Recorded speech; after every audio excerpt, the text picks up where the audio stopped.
Okay guys, it's your buddy Mark, the Suburban Hippie Experimentalist, and I'm going to show you a little something today.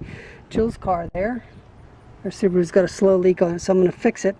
Now to do this, I'm going to use one of my old kits that I've had for probably 20 years. You've got the reamer here, I'm going to call it. Hold on, there's cars going by.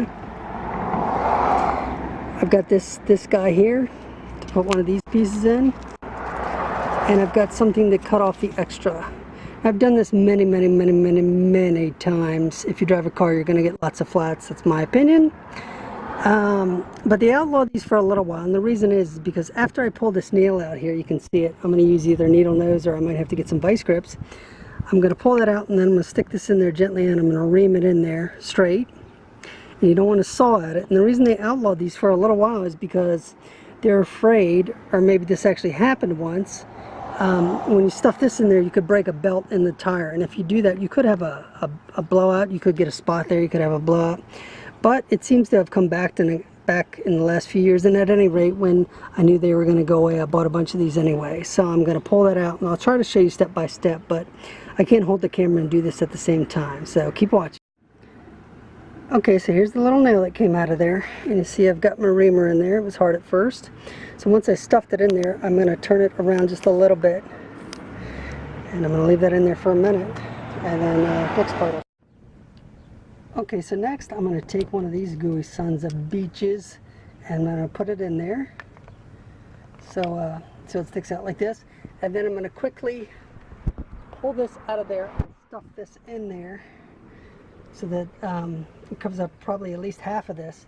And then there's two techniques. One, you can either twist it and pull it, but I've had a hard time getting that off there, or you can just kind of put it in there and just kind of pull it out, because if you can see, there's a slot at the end of this, and it's dirty because I've been using it for years. So let's see what happens. Okay, so you want it to look like that, and unfortunately I'm not going to be able to show you the next part because I have to work fast. And I can't hold the camera and do this at the same time, so wish me luck, guys. Okay, let's hope I got it in there. Try to stuff it in there at least halfway. And now what I'm going to do is I'm going to come back with some diagonal pliers, and I'm going to cut off the extra about right there. I think I'm going to have to go get some sharper ones. And then as Jill drives, that's going to wear down, and it's going to be a nice rubber plug there.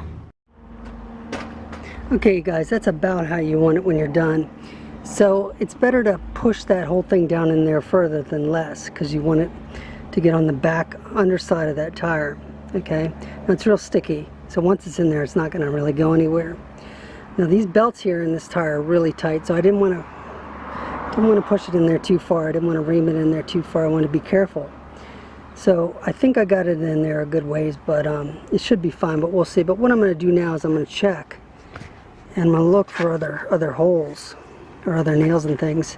And if not, I'm going to put it back on the car.